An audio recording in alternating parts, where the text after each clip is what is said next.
Hey guys, so I actually have a beautiful sty on my eye and I have to apply ointment on it like 3 times a day. So you're going to see that throughout the video. So like, just ignore what's going on. Hey guys, so I know you guys are used to me doing ranking romance book tropes, but today I thought we would rank romance movies. A lot of these, I know a good handful. I've watched a good handful, but some of these, girl, I didn't even know they existed until now. So I'm gonna do that right now. We're gonna have fun. So let's explain the tiers really quick. We know how this works. So we have, how did this get released? This is going to be like, girl, who in production greenlighted this? And then next tier we have is, oh, that's not. This is like, I get what you meant to do, but poor execution. It's not good. No.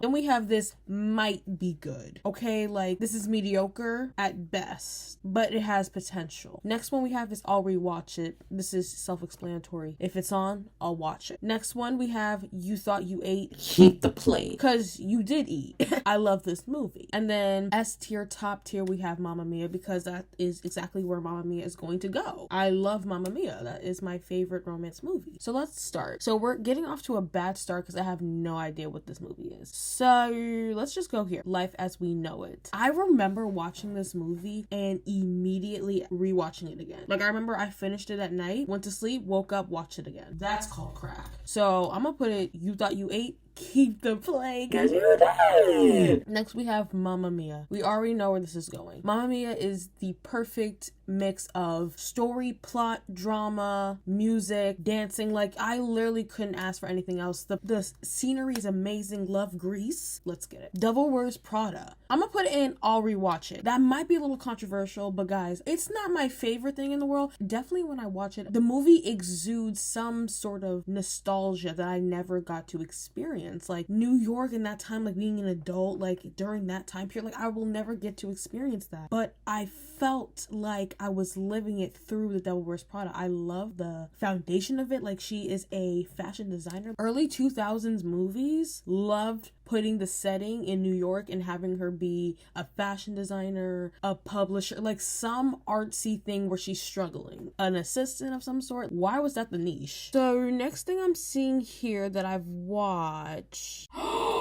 is that Moulin Rouge? Okay, so I've seen the musical. I'm just gonna guess that they're similar. Actually, because it's not gonna have like all the songs I love in the musical, so I'm gonna put it, you thought you ate, keep the plate, because I love the premise of Moulin Rouge. I love the music, but not all the music that I like the Broadway musical, is in the actual movie. But I love Moulin Rouge so much. Next thing I'm seeing here is Crazy Stupid Love. This has a great mix of funny and romance, because you have, I would say it's even more funny than romantic. You have Steve Carell as your main character, and you have also Ryan Gosling, which Ryan Gosling, he is in a lot of romance movies, and then Steve Carell, which is primarily a comedian, right? Or like during this time, of course. So I really liked this because it was funny, it was kooky, and then like Ryan Gosling on top of it, like he brought the charm. Like I don't know why, he just exudes that. So I really like this. I'm gonna put it, if it's on, I'm gonna watch it. Guys, I'm seeing To All the Boys I Loved Before. I'm putting it where Mamma Mia is. When I tell you I have watched this movie probably more than 7 times. Like that's not, it's getting bad. Movies today I feel like lack rewatchability. So the fact that I was able to consistently keep watching this movie over and over again, never got sick of it. To this day, I'm not sick of it. I'll put it on right now and I'll enjoy it. There's something about this first movie out of this world. Out of this world. So why didn't the director come back and direct the rest of the movies? It's getting weird. It's becoming clear that I haven't seen a lot of these movies. Next we have Adrift. This is based off a true story. This girl, she ends up on this island. I forget how she ends up there. And then she meets this guy who has a boat. They fall in love. They start traveling on his boat. And then I think this couple asks them to sail their ship somewhere. And they're like, okay. And then there's a storm. Her husband gets hurt. Or were they married? Her husband is not doing so well, and then she has to take care of him and also just like survive. Like she's on this boat, there's no signal.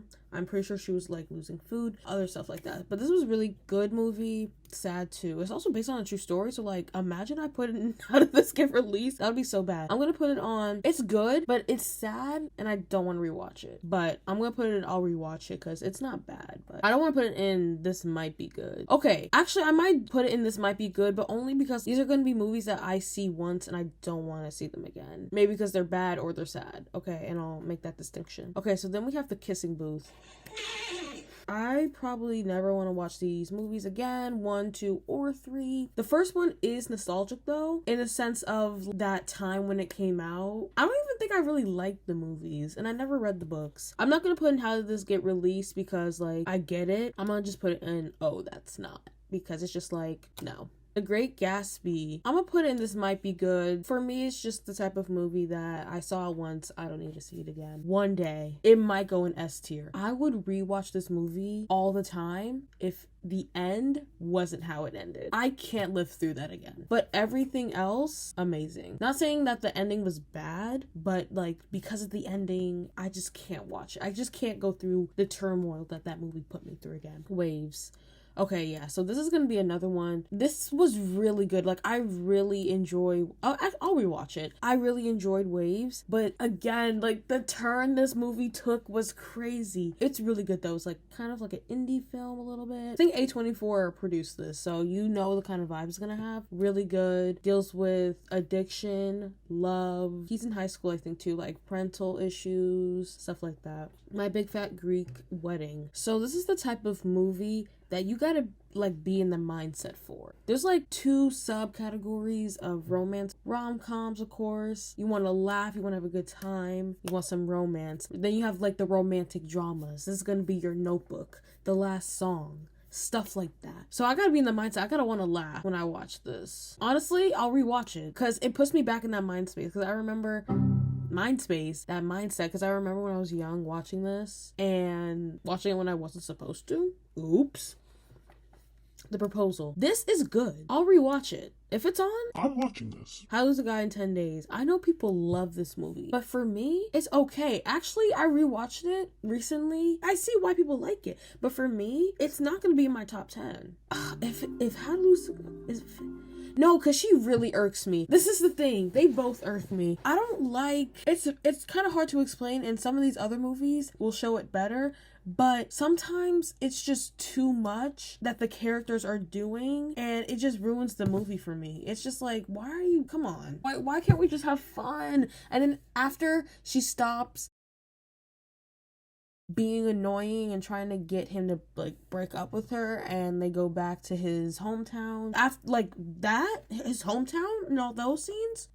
But then once they have the like the third act conflict, when they come together and they realize that they both had like other notions for being together, whatever, like I feel like the wrong person was mad. I feel like she was more mad at him, but it's like, girl, do you not remember all that stuff you were doing in the beginning of the movie? Only me? Yeah, no.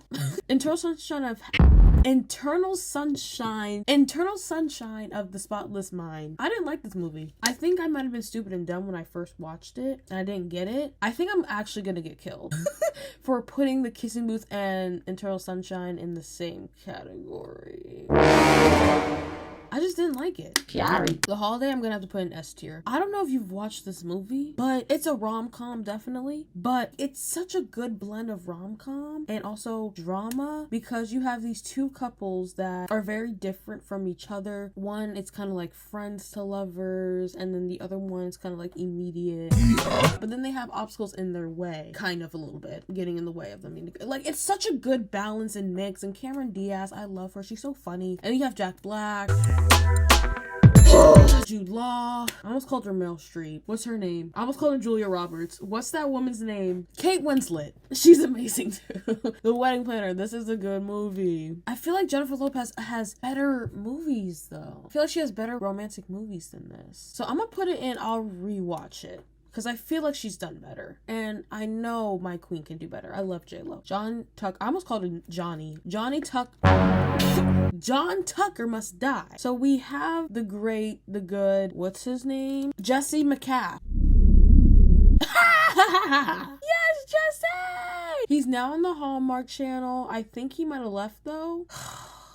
Why'd you leave? He had, I think it was a country wedding he was in. Guys, this was so good. No! Christmas Next Door. Wait, I have to see. Wait. No, because he was in a Hallmark movie, and that was the greatest movie I have ever. Why does this have the Fast and Furious font?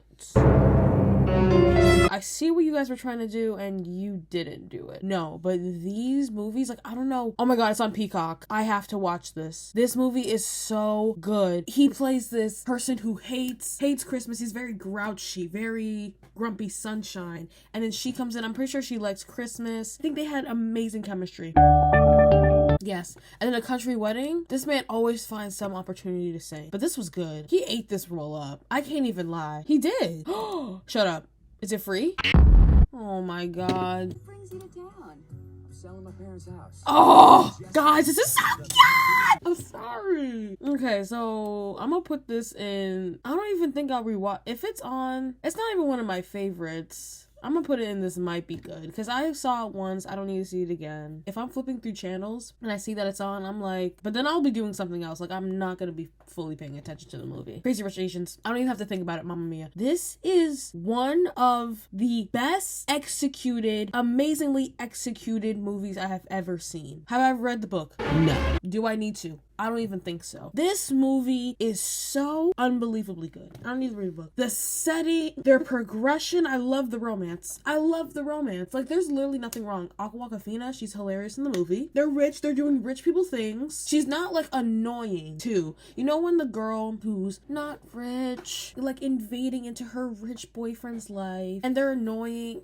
She wasn't. She was, like, how a normal person would react to, like, being in that situation. And she wasn't overdoing it. Bridget Jones's Diary, but I don't even remember if I liked it. I'll just put it here. Monster-in-Law. This is what I was talking about when I told you guys that she has done better. Oh, this is so good. This is really good. I kind of do wish we saw more of the romance though, but I do enjoy this whenever it's on. Grease. I'm gonna have to put Grease in here. I love Grease the musical. The musical is great. The movie, I don't know about that. I'm about to get actually put on a list. Like, do we see my ranking? No one likes me. 50 First Dates. Again, this is another movie that I feel like it's just so annoying because I just like want things to work out and it's just like there's too much going on. He has to keep fighting and fighting and fighting. I know that's the point of the movie. He keeps going back for her. That's like, oh, so cute. For me, it's just like, oh my fucking god. This is the same thing like with The Vow, this movie, How Lose God in 10 Days. It's just stuff that they do is just too much and it takes me out of the story and out of the movie. So I'm gonna just put this in here. Actually, I didn't really like this. They have better movies though. Silver Linings Playbook. I'm gonna put in You Ate, or You Thought You Ate, Keep the Plate, because it's so different. The vibes, how the characters act, it's so never been done. I don't want to say never been done before, but what's the word I'm looking for? It's just different to how romance movies are usually portrayed. And I read the book, and the book seems to focus more on, I forget his name. Paul? I gotta watch this, y'all. What's his name? Pat.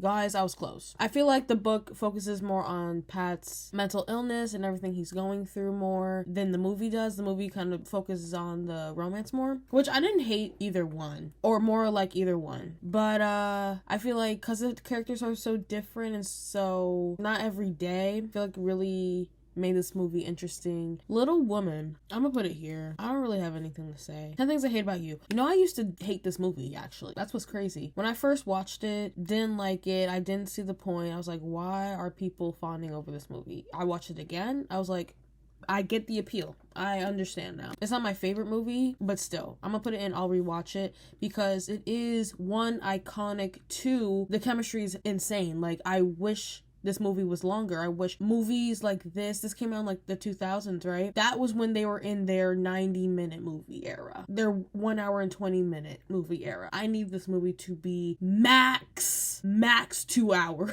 The Notebook. Listen, I know it's cliche. I know, but I really like this movie. Is it my favorite Nicholas Sparks movie? Absolutely not. But is it up there? It's cute. Guys, when they first meet each other as kids or young adults and they're going for ice cream, that little montage, they're laying in the road.